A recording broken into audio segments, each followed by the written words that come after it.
Agora, guys, nós vamos reagir aqui a um vídeo que o Butcher fez uma entrevista, meio que um podcast, eu acho, pelo que vocês disseram, com o SeeEL. Vamos ver. Eu gosto muito dessas entrevistas que antecedem a estreia do CBLOL, porque daí a gente vai ter conteúdo da pessoa,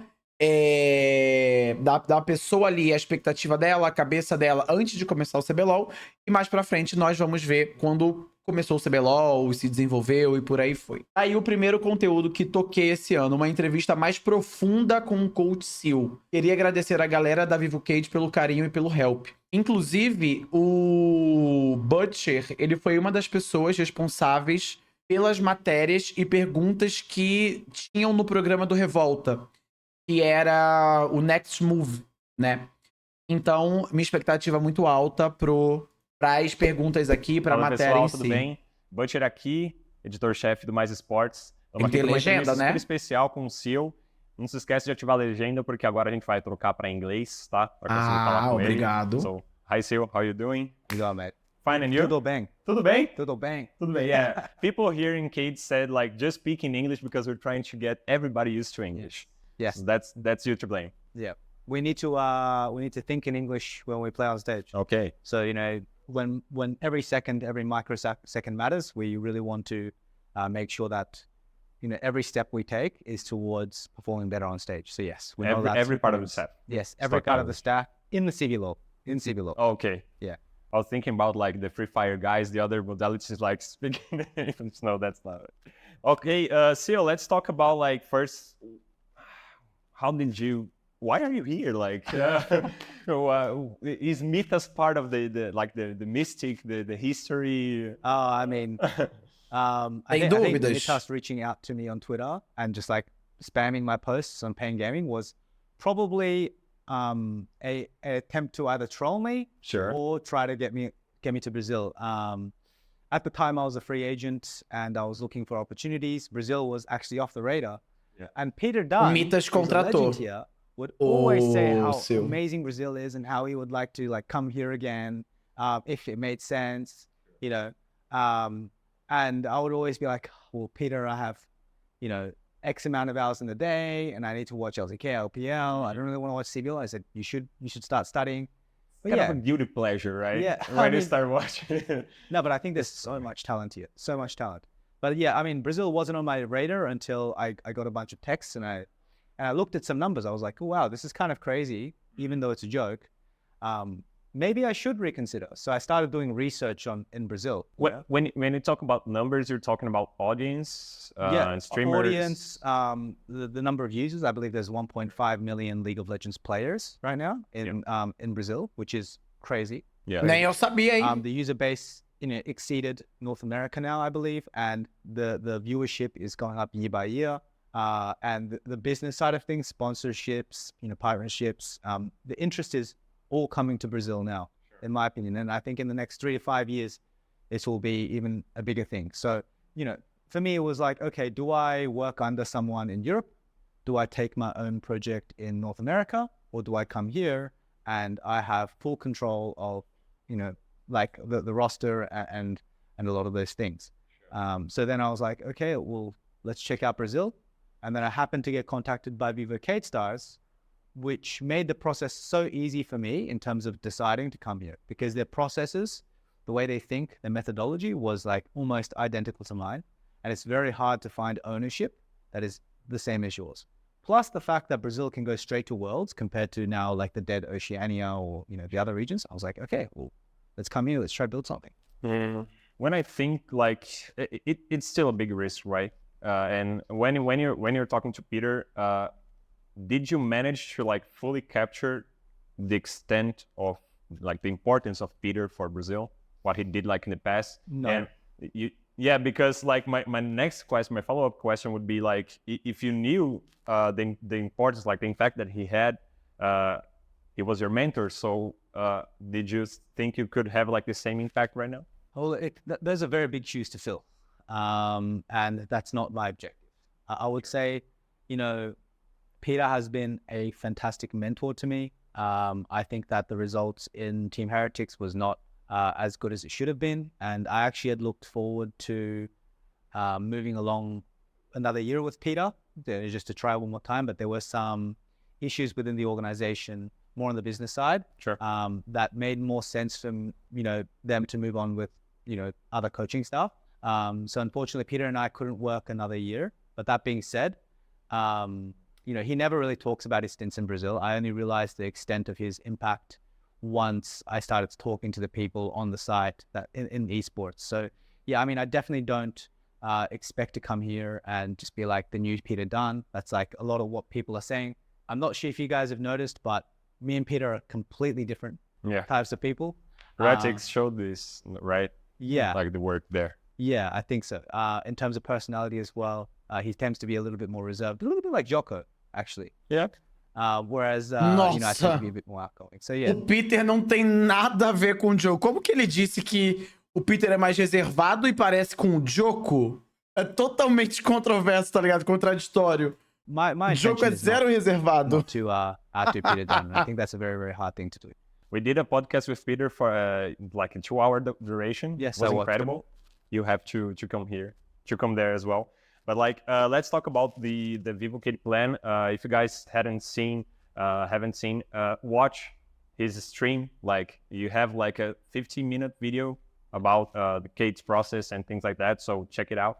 And I'm gonna talk like a bit about what you said there, right? So about the scouting part, are you familiar with Football Manager? Yes. Yeah, I believe so.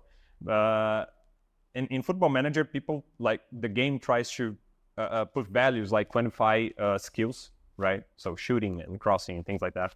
And on the other part, we have like the Moneyball theme, right? So low investment, big return, like checking data, things like that, like historical data, cross-reference and things like that. So your side like of scouting is more close to Moneyball than like putting actual values like in skill sets from what I saw like in your video. I think what I can show publicly is very different. First of all, I haven't watched Moneyball. Okay. So I should definitely go and watch you know it. the term. I understand. Okay, it's more sure. like sabermetrics in baseball, right? Yeah. I wouldn't say that. I think that there are a lot of quantities and qualities to a player.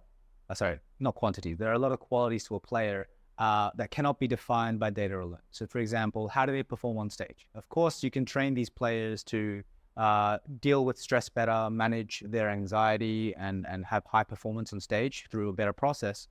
But there are certain players that just, it comes naturally and they're able to go 110% when it's time to go. And these are some qualities that you absolutely cannot ignore.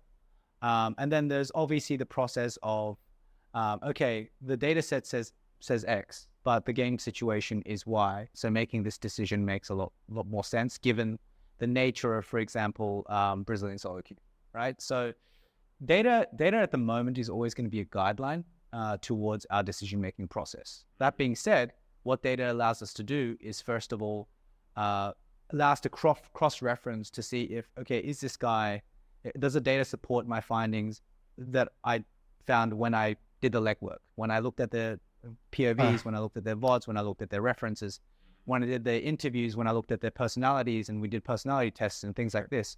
Does it align with what we want to do? And does it kind of show that they're going to be a great player in our ecosystem? Yeah, because when I think like about the Football Manager stats, you know, they give stats about like composure, endurance, and things like that, and you can't quantify this. You can't put value on these things, and it's one thing playing like in the regular season and one in the playoffs and one in the finals. So even when you interview someone, you can't like expect to fully understand what they are like when they're pressured. Yeah. Right. Yeah.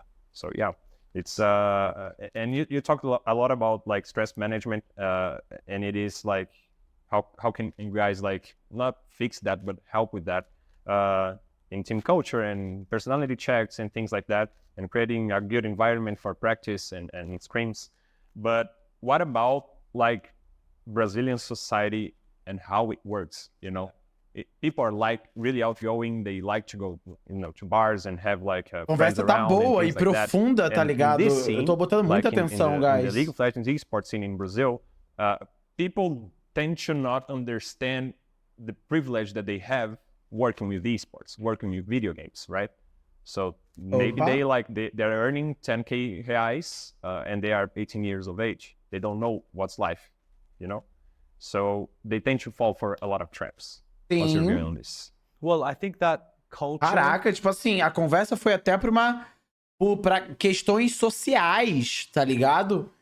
Eu falei que o Butcher, ele é muito bom, tipo assim, eu elogiei muito o Revolta e conversei com ele sobre o programa Next Move. Eu falei, Revolta, eu não sei quem tá trabalhando contigo, se é só você ou se são outras pessoas, se é uma equipe, mas as perguntas escolhidas pros participantes específicos, vocês estão mandando muito bem, tá ligado? Vocês estão mandando muito bem. O cara tá trazendo questões sociais, falando sobre a sociedade brasileira, sobre o fato de jogadores do esporte ganhar uma média de 10 a 15, 20k, vamos colocar aí, e não saber o impacto, a sorte que ele está tendo na vida atual dele, recebendo esse tipo de coisa. E que, comparando com outras pessoas, essa não é a parada padrão, tá ligado? Então, esse tipo de, tipo, entrevista, de questões sociais, numa conversa e tudo mais, essa profundidade é tão foda, Is not tão something to be foda. ignored. This is very important. And one of the first things that I tried to do was immerse in Brazilian culture. That's also something that Cade really pushes for, because in the end, you are coming to Brazil. You need to understand how things operate here,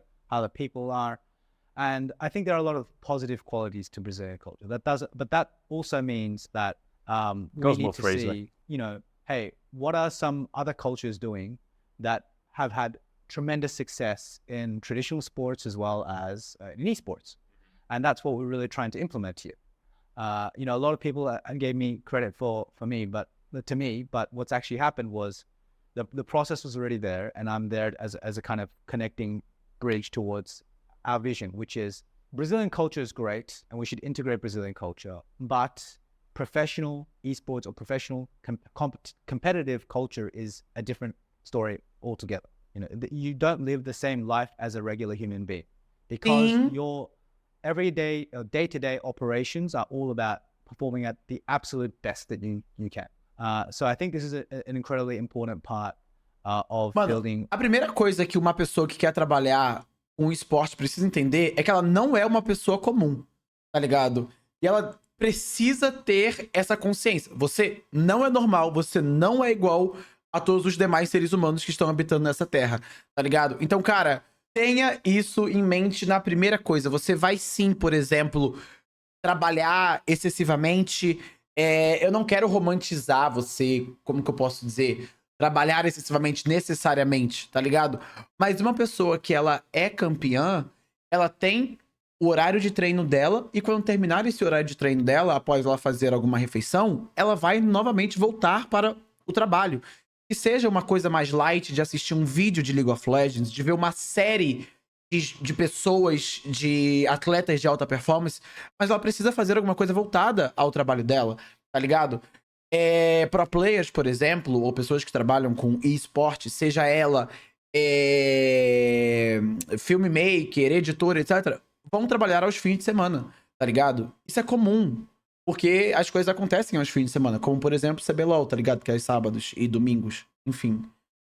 Você fica meio alheio ao mundo real, tá ligado? Você fica meio alheio. A culture and building Diferente de todos os expectations. outros. And yes, I completely agree that, you know, people in Brazil, a lot of the kids that I saw, but not just in Brazil, actually, everywhere.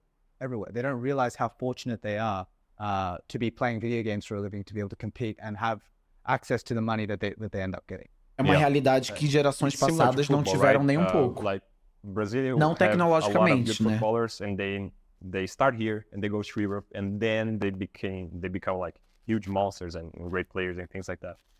All right, and talking about like team culture, you stated focus in training and good habits, developing players and their trust, building a positive atmosphere with autonomy and comfort. How can Cade and you do this if you guys also rely on every other team and every other players also being professionals about it? Yeah. Same as you guys are. Legal. That's a great question. Basically, I think one of my goals in the next years is to develop essentially a second CBLOL team within academy. So to get these guys at a CBLOL level and to improve them individually. And so one of the ways that we can combat the issue of either professionalism or lack of practice partners, especially moving on to playoffs, is to have an internal practice regime and internal practice infrastructure that allows us to sustain our methodology and what we think is good. Isso é o sonho de toda organização. Toda Does this mean you organização é ter o guys CBLOL would e o like have Academy to pick nivelados. teams to not screen? Impossível, de at all? certa forma. Yeah, of course. Every team does. Every team does. But when we talk like about developing, your goal is not to develop the country, right? The region is to develop key, or there's some part of it that develops the country. Because if you do this, you stop screaming, they won't have the experience that you guys are trying to push into the scene, right? Não. Well, I think Também não pode ser algo unilateral, exclusivo, tá ligado? Uma equipe só treinar contra as outras. Até porque não é nem pensando em só região, mas na própria Cade, se eles só treinam entre eles, uma hora eles vão decair. Porque eles não vão ter acesso do que as outras pessoas estão fazendo, por aí vai. Então, até mesmo numa questão individual, seria burrice da Cade, pra mim, só treinar com eles, tá ligado? Por mais que eles tivessem tanto o CBLOL quanto o Academy nivelados. Óbvio que no mesmo nível, impossível. Mas vamos supor, se tem 3 jogadores do Academy que eles estão bons mecanicamente e eles sabem do macro, já dá um treino legal, tá ligado? Por mais que o coletivo do CBLOL seja melhor. Mas ainda assim, treinar contra outras pessoas é bom, né? we are trying to develop, well, at least me personally, I am trying Talvez to develop. eu não tenha entendido a pergunta porque eu falei alguma coisa. Deixa eu reler. Does this mean you guys would like have to pick teams to not screen at all? Yeah, of course. Every team does. Every team does. But when we talk like about developing, your goal is E se not to toda develop the equipe country, faz right? The region is to develop Cortes em key. outras equipes. Or se there's essa some equipe é part of it podre, that tá ligado? develops the country. Because if you do this, you stop screaming, they won't have the experience that you guys are trying to push into the scene, right? Tipo, toda Well- equipe... Agora eu entendi melhor a pergunta. Mas o que eu falei não foi NA. Entra pra complementar o tópico, tá ligado? Toda equipe é comum não treinar contra outra equipe. Mas não é algo pessoal. É algo que tenha sentido, tá ligado? Eu comentei, inclusive, sobre isso quando a gente foi comentando... Quando a gente tava no assunto de Liberty. Uma equipe que ela faz um coletivo muito abaixo, o que todas as outras equipes pensarão? Ela é o 10º lugar. Não vamos dar treino para ela, porque ela é o 10º lugar já. E não tem porquê. Não é uma troca. Se uma é nota 8 e a outra é nota 2, não é uma troca. Somente a nota 2 ganha de treinar contra a nota 8, tá ligado? Então, esse corte existe. Existe. A mesma coisa é quando o Brasil vai internacionalmente. As pessoas não vão ter interesse em treinar contra o Brasil. Tanto é que, geralmente, quando a gente vai internacionalmente, quando nós vamos lá pra fora e tem alguma troca de mídia com algum time, possivelmente a gente treinou contra esse time, não é sempre, mas a gente treinou contra esse time, putz, vocês são o Brasil, possivelmente nós vamos ajudar mais vocês do que vocês vão nos ajudar tendo treino. Então você tem que me oferecer alguma coisa. E se a nossa mídia, que é fortíssima no Brasil, a gente oferecer mídia para você, é legal? Um bom acordo, entendeu? Vamos tocar. Well, I think we are trying to develop, well, at least me personally, I am trying to develop Brazilian, Solokian Brazilian players in my own way through content, etc. But when you are signed to an organization, you have an obligation to fulfill actions in the best interest of that organization. So, of course, while I am aiming to develop talent across Brazil, I also want to be the first one to be able to sign them, for example. So, yes, we are not just working on Viva Cade, we're working on Brazil in general, but we're also creating infrastructure and structure so that we can be first, we can find them first. And that's part of our data methodology, you know. And moving on to the 21st century, everything is turning into big data, into sample sizes, into finding the next gem. So absolutely, it's both. It's both. But in a way, it's for Cade, yes. Awesome. Talking about Gostei like da reasons resposta. to come to Brazil, you said Transparente, honesto. team management, and I wanted like to dive deeper into this because I've known Hugo for a long time. I know Edu for a long time. I don't know, it's Pedro, right? Yes. The third one. I don't know Pedro, but like Hugo and Edu have like a really good experience.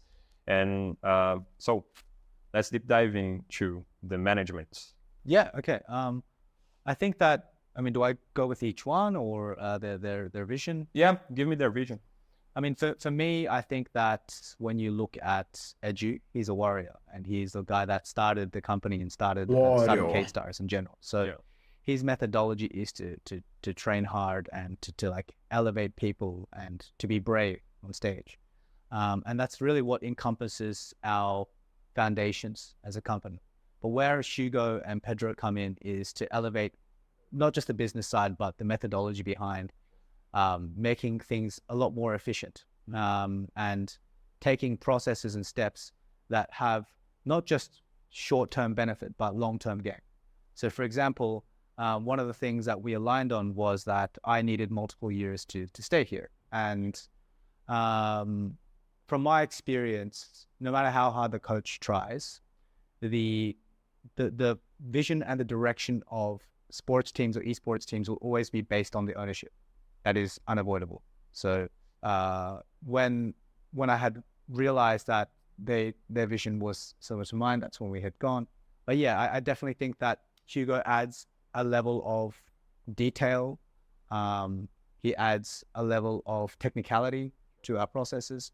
And Pedro is our overall like North Star. He's the guy that says, okay, we have really good pieces. We understand that we have a certain team culture. We understand our methodology.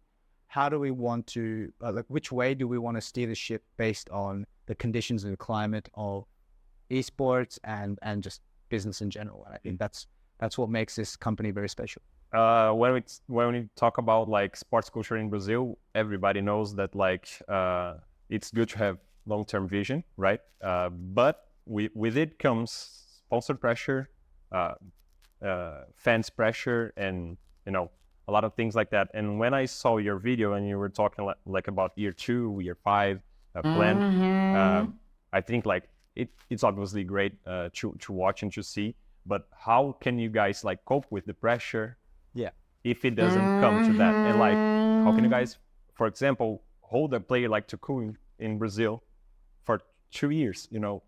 At the moment, I find it impossible. Yeah. So it's a hard job. I mean, it is a difficult job, but it's not as difficult as people make it out to be. Okay. O que ele falou é muito verdade. O Butcher trouxe um ponto ótimo, porque, tipo assim, ter um trabalho a longo prazo é muito bacana. A Cade não é uma equipe bilionária, ela depende de resultados, tá ligado? Então, os patrocinadores, quando eles entram numa equipe, patrocinador pesado, eles querem ver a equipe tendo resultado, porque é através do resultado que a marca ali vai ter a sua ascensão e tudo mais, né? Então, o SeeEL vindo pra cá com um plano de anos de demorar para ter as coisas, de obter o resultado, quando você ouve isso, soa muito bem. Visibilidade, exatamente, um termo melhor. Quando você ouve isso, soa muito bem. Longo prazo, evolução. Evolução do cenário é legal. Mas, na prática, quando as coisas negativas de evolução começam a acontecer, é aí que senta no grosso. Então, o que eu imagino é que as pessoas da Cade, quando eles contrataram o SeeEL e tiveram toda essa conversa, eles se planejaram para dentro desse ano, que eles acreditam ser o longo prazo, que deve ter dado um determinado prazo, as coisas, eles começarem a colher os frutos, tá ligado? Tá tudo bem, entendeu? Eu comentei sobre a PEN, por exemplo, anteontem, que eu acredito que o ano de 2024 e 2025 a PEN vai vir muito forte e muito bacana, mais forte do que hoje, né? Porque o Weiser, ele vai deixar de ser coreano, vira BR, ele não ocupa uma vaga de importe. A Red abriu mão do Titã, então eles conseguiram o Titã, possivelmente o Titã deve morrer e ir aposentar nessa PEN. Então, a PEN tá muito bem agora e vai estar melhor ainda nos próximos meses ou próximos splits, por aí vai. Porém, se você olha o passado da PEN, é amargando o segundo lugar, é tomando 3-0, é o cenário mais sombrio possível, tá ligado? Mas pra você colher os frutos, geralmente você ardeu, você queimou muito, tá ligado? E vamos ver aí o que ele vai falar. I think that was the biggest challenge that I had when I was looking for teams in North America and Europe. To be clear, I could have been head coach in the LCS. That is like I have it in writing, it's there. But the difference is that they have so much money on the line in terms of like millions and millions of dollars. So how much control I would have over the vision is always going to be limited. Whereas in Brazil, I think there is a little bit more flexibility. The cost of operation is significantly lower when you look at it in dollars. So when you look at foreign investment, when you look at this, the overall burn rate in Brazil, that's one big advantage they have. That's number one. But number two is more so, what people don't realize is how inefficient the current market is. So for example, I won't talk exact numbers here, but I assume Mortius, right? When we look at our data, he was number 2 in our data. Number 2. I wouldn't call him the second best AD carry in Brazil. I think that's bizarre. I wouldn't call him the second best AD carry in Brazil. I think that's bizarre. I think there's many talented AD carries here, like Root and Brands and Titan are the big names that come to mind, and then obviously you have Tuno as well. But do you think that a player like Brands is worth 20 times or 10 times Mortius? That's the honest question that we need to ask you. The current climate, I mean, you know what? I'll just go no filter. Nobody in esports really knows what they're doing, including myself. That's the fact. Nobody in esports knows what they're doing. Nobody in esports knows what real coaching is. The real experts are the guys that were in traditional sports. Eu não sei se eu concordo muito com a relação. Eu entendi a relação que ele fez sobre o Brence valer mais do que o Morteus. Mas eu concordo. E tipo, como que eu posso dizer?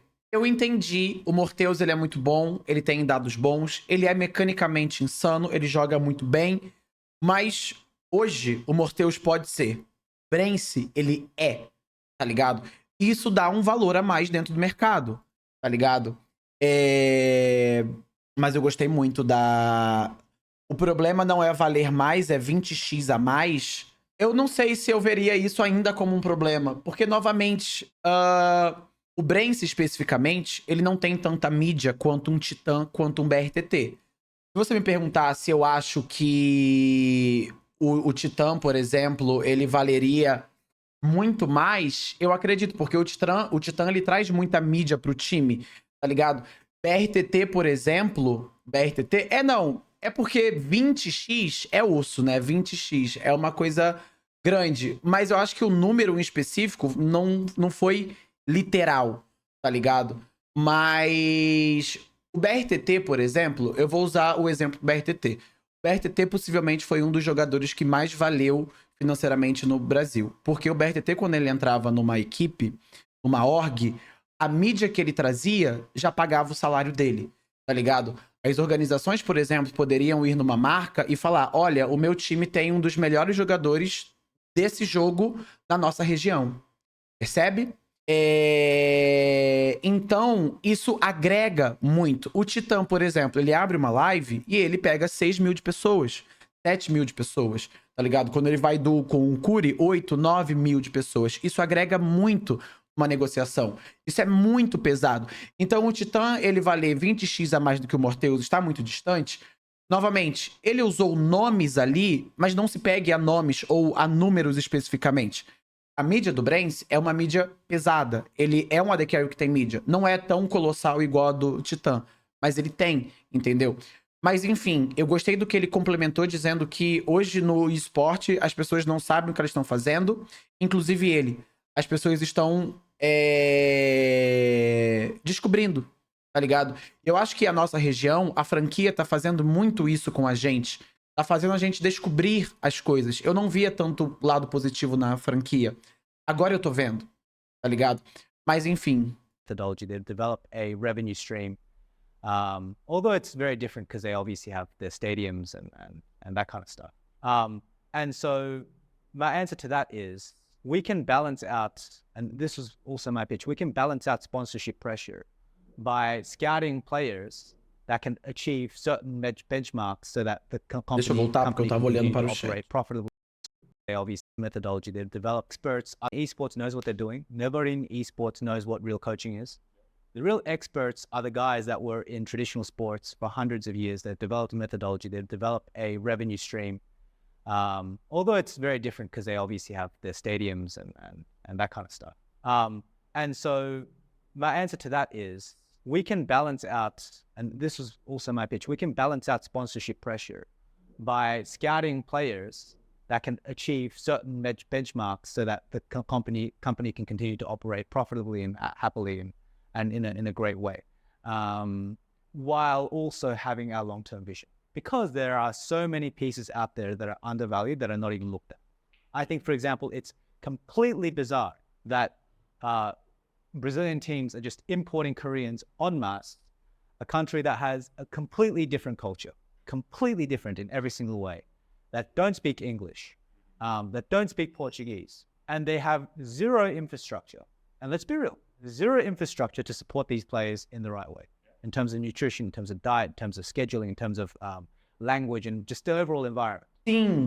So yeah, I mean, I hope that answers your questions. We can cope with the sponsorship pressure. Caraca, tipo assim, o SeeEL, ele falou isso daqui agora sobre infraestrutura para receber um coreano e importar esses coreanos em massa não faz sentido, é completamente bizarro. Isso é muito, muito, muito, muito, muito verdade, caralho.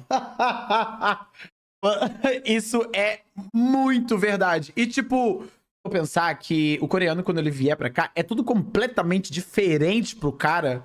E tipo, isso de cultura, né? Mas em termos financeiros, a org ela não vai ter a capacidade de sustentar aquele coreano ali.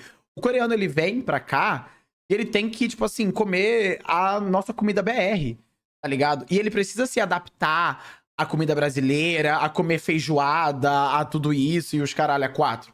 E, mano, eu acho isso bizarro, entendeu? Tem que ter ali uma pessoa cozinhando a comida coreana. Tem que ter um chefe, alguém ali pra fazer e, tipo, atender. Porque é muito distante, tá ligado? Mas, enfim. We're ahead in the scouting game. We're ahead in our processes. Eu tô amando. And that's what's really going to allow us to stay in a very comfortable position while investing in our future, which is the most important thing. I don't want to like make it kind of a personal question, but no problem. Obviously you're a great you're a huge part of like kids' budget, right? So yeah, you could say you're big. But does this make it kind of easier to understand that you're gonna be here for a while? Because you cited LCS, right? If you went to LCS, you wouldn't be like such a part of their budget because they percentage-wise, yeah, sure. Percentage-wise, right? Yeah. So if they want to change things and they stop trusting your process, your plan, they can cut you like easily, right? In Brazil, they can cut you easily as well, but they're sacrificing like a vision that they have like much more to lose. Does it make sense? Yeah, I understand what you're saying. I think what people think as head coaches is a little bit different to what I think of as a head coach. For me, what I think of a head coach is... Nossa, se ele falar o que a minha ideia sobre head coach, eu vou ficar muito contente. Manager in football, right? In the sense that I'm not just within the coaching side of things. I'm in every aspect and facet of the business. And it's also why I think growing my personal brand is a very, very important journey, because it is a battlefield. Growing my brand is a part of my job, and in that way I'm also able to generate value. But that is one aspect. The other is, when you're a manager, you always want to have, and this is probably not the best thing to say in front of my bosses or whatever, if they watch this, but you always want to have some sort of leverage with the company. So if I can negotiate a large salary, that salary can also be negotiated for extending certain players. Does that make sense? Yeah. So when we have a locked budget and I take a big part of the budget, I'm more than willing to cut part of that budget, part of my salary to bring certain players in, because having a good work culture is so much more important than 50, 60, 70k reais. So really, it's all about really balancing these kind of things. Whereas if you come here on minimum and you say, okay, I'll do everything for the org, and you come in at 60k, that's naivety. Yeah, it makes it easier for them like to cut. Not to just cut me, but if they just say, okay, in year 2, year 3, guys, this is our budget and this is what we're going to go with, that is naivety. So I'm looking at my interests, my vision, not just Kate's vision, and that's part of also why I asked for the salary. Eu tenho só uma má notícia para dar pro SeeEL. O chefe dele, o Hugo, é um dos fãs mais... Como que eu posso dizer? É um dos mais fiéis dessa live e tá vendo aí agora. E ele viu isso daí, Dog, que você disse, viu? Cuidado amanhã. Amanhã é dia de CBLOL. Ele está safe, mas cuidado na segunda-feira. O Hugo, inclusive, foi uma das primeiras pessoas que eu conheci dentro do esporte que cuidaram de mim, entre aspas, aí. Porque eu comecei aos meus 17, 16 anos e meio ali, né? Aprendiz de Dominique. E ele me pagava as coisas, tá ligado? Então, But the enfim. final point is that by being here, how much do you think Cade saves on bringing other players? How much talent do you think that we can bring in? How much of a culture? I mean, let's be real. For example, no one wants to go to INTZ. You can beep the team name out if you want, but no one wants to go to INTZ. You can Vai pay botar 50, piercing. 60% more and they don't want to go. They don't want to go. So me being here, rebuilding, having that name, having the reputation of putting my neck on the line for my players is a huge part of the business value. And if not, otherwise, it would have been impossible to sign the players that we did. Impossible. That includes people like Pro Delta. That includes people like Decimus. Native Brazilians from my conversations. Yeah, Acho que o Pro Delta e o Desames nem tanto, viu? Sendo honesto. Gigo was already here, and of course he was a Gigo great player. pode ser que And sim, Cade is seguraram por causa it's a dele. good house, like it's a good organization. They have like history. Have you heard like the term football heritage from Mourinho? Yes. I think you saw the interview. So when we talk about Cade, let's talk about Cade. 2014 champion semifinal, 15 final semifinal, 16 final semifinal, 17 final and 6th place, 18 final semifinal, 19 they got relegated and then promoted, 2020 semifinal, 8th place, left CBLOL, came back, 9th place, 5th place. So in the last 3 splits that they had, they didn't pass the 5th place. Yeah. So, but it's an organization that has like Heritage. a lot of fans, a lot of history, and things like that. Machucada não, If you guys don't win this first split, Cade will be without a title in League of Legends for 10 years. That's also a fact. Yeah. And a lot of Cade's history is not only about like titles and things like that. To understand Cade, you have to understand like what Edu is as a person, like why is Cade named Cade? What are they logo? Why their logo is like the warrior and things like that, and everything about like their passion, the way they pioneered like hiring importing Koreans and things like that. So how can you take like everything? O Sil agora ele tá me passando aquela energia, tipo, já acabou, Jéssica? E olhando fixamente pra cara do Sil. Entra nessa coisa, entendeu? A evolução é lindo, o longo prazo é lindo, é gostoso, é delicioso. Mas e aí? E os 10 anos sem título? Tá ligado? E os 9º, 10º, 8º, 7º que a Cade está amargando, tá ligado? E mais um 5º, mais um 6º, mais um 7º, entendeu?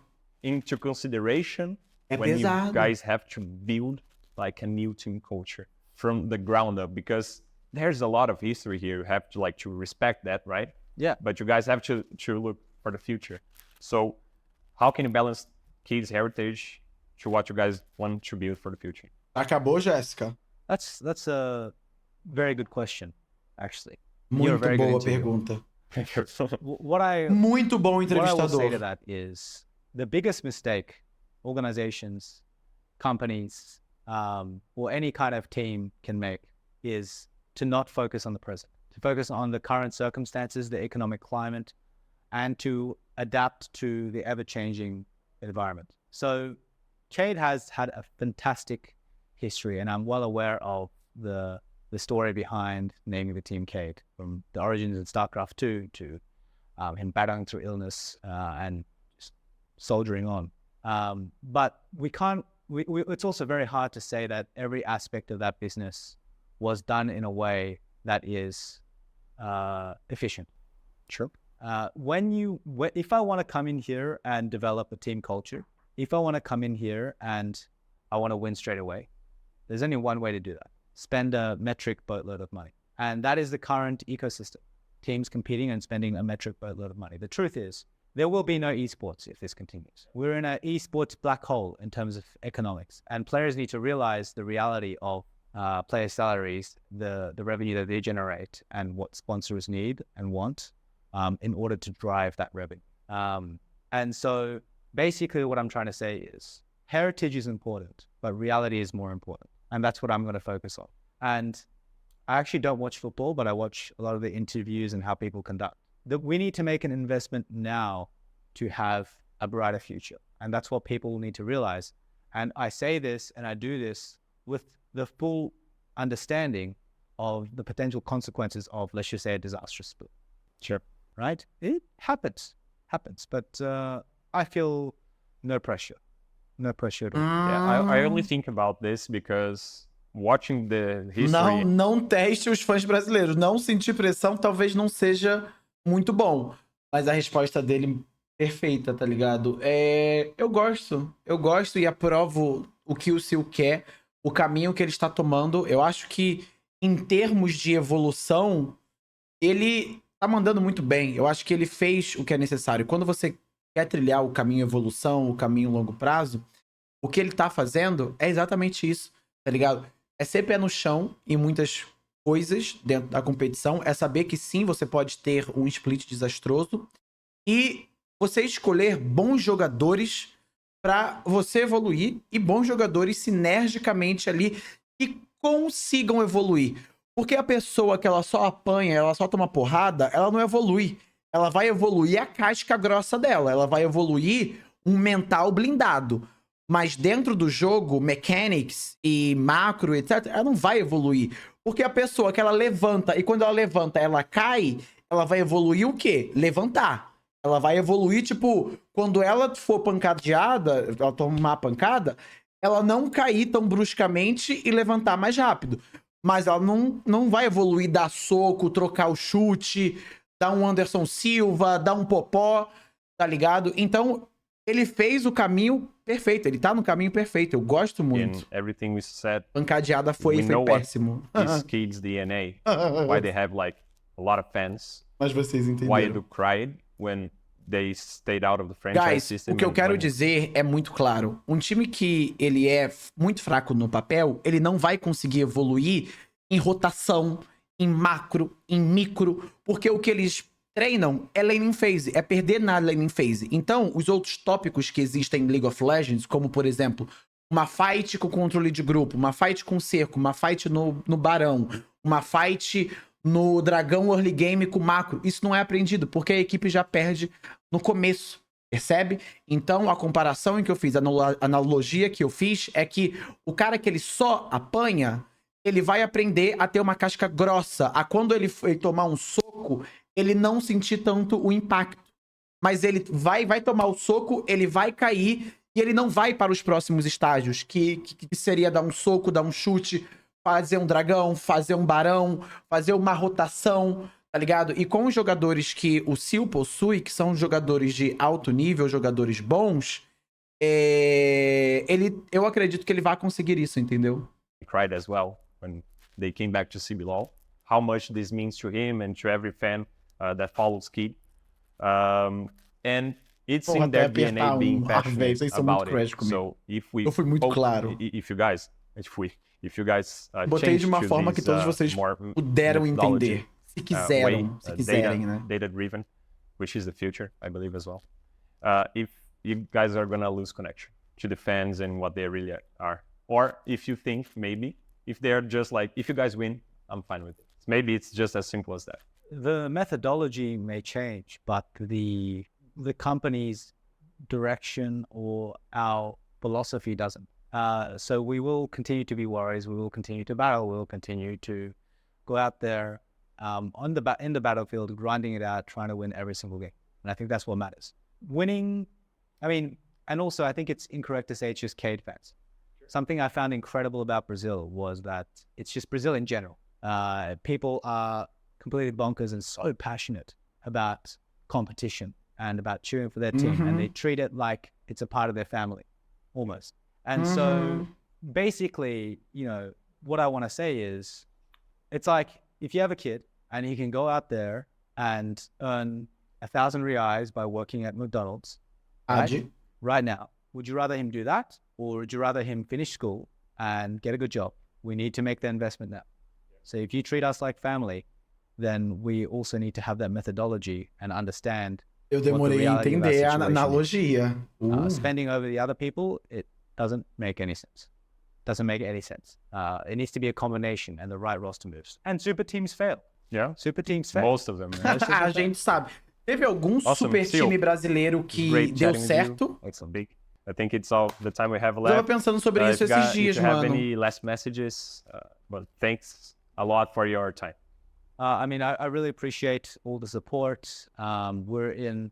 Eu acho que we're going nenhum to the start of super the season time now, deu so we're certo. 110%. Nenhum Dream Team What's really deu important certo. is Deixa eu I voltar see nisso daqui, going que é ele I se really- Last despedindo, depois a messages, gente conversa. but thanks a lot for your time. I mean, I really appreciate all the support. We're in. We're going to the start of the season now, so we're 110%. What's really important is I see a lot of people on social media cheering me on, and I really, really appreciate that. But that being said, what we do here is a collective effort. It always will be. So it'd be great if you guys can continue to cheer on our players, our management, our staff. We are all in this together, and they are an integral part of the process. I just have a big mouth, so I get a little bit more attention. But yeah, so please make sure you're like following them, you're like sending them nice messages, and win or lose, we're gonna put 110% in. So please make sure to cheer us on. Thank you guys. É isso, pessoal. Não se esquece de curtir aí o vídeo, comentar aqui embaixo o que você achou da entrevista e compartilhar ela. A gente se vê mais tarde. Tchau, tchau. Foi, antes de falarmos sobre os super times que deram certo ou não, que eu não lembro de nenhum agora, o Butcher, hoje, em termos de Brasil, pra mim é o melhor entrevistador que eu já vi em campo, ligado? Ele fez as melhores perguntas possíveis. Ele foi surreal, tá ligado? Ele chegou, não prometeu nada e entregou tudo. O like já tá aqui para o cara que comentou aí no chat. Foi muito bom. Eu acho que foi uma coisa muito informativa. Foi um conteúdo muito didático. Eu gosto muito de ouvir o SeeEL falar, tá ligado? Eu acho que todas as coisas que ele fala, ele é bem transparente. Ele manda bem. Fala muito bem, tá ligado? Então... God. Agora, em termos de super time, o que vocês precisam entender? A Loud hoje é um super time. A Loud, quando foi montada, ela não foi montada como um super time, tá? Então aí é diferente. A Cade de 2014 perdeu contra mim como a The Carry. Flamengo, eu não lembro do Flamengo ser super time. Vocês precisam entender que um time se tornar um super time depois que eles conseguem as coisas é uma coisa. O que eu quero dizer é eles serem contratados para formar um super time, igual foi com a Fúria, e daí eles conseguirem resultado, tá? Então, Red de Talkers e TT, a Red de Talkers e TT não era super time. Não era, tipo, como eu falei, Cade Stars foi montada para ser um super time. Tanto é que o nome era Cade Stars, tá? A Loud hoje é um super time, fato. Mas quando montou a line, o Céu estava amargando lá no 5º lugar, 6º lugar com o Dudes, bota fé. Então não era super time. A Fúria foi montada como super time, com FNB, que estava numa boa fase, Ranger, Envy, Trigo e Redbert. Isso é super time, tá ligado? Minerva, tem que entender também que montar super time é do zero praticamente. Estão falando várias lines que a base do time já tava lá. Não necessariamente. Para montar um super time, você pode sim usar a sua base. Por exemplo, a Loud, vamos supor. Porque a Loud não é um bom exemplo, porque a Loud tem os melhores jogadores de cada posição. Mas vamos supor... porque nos dias atuais, montar um super time é só ser a Loud com os Céus. Porque eles venceram a parada infinitada ali, né? Mas montar super time você pode sim usar um jogador da sua base, que ele é muito foda, e contratar outros 3, outros 4 pra formar o super time. Ligado? Problema algum. Kabum com Lonely, eu acho que a Kabum é um super time pela forma como se formou. Mas poderia ficar mais super time com o Robô, com o Croc. Tipo assim, se a Kabum montasse, por exemplo, Robô, Croc, Team, Root e Cells, aí beleza, aí era super time. Agora é um superzinho. Essa é a verdade, tá ligado? Porque nos momentos atuais é meio complicado falar sobre isso, já que a Loud ganhou tantas vezes, entendeu? Então, é necessário vocês entenderem isso. Hoje tá um pouco deturpado a ideia do super time por causa do feito que a Loud conseguiu. Mas é isso. Gostaram desse vídeo, guys? Foda, né? Muito foda. Muito bacana.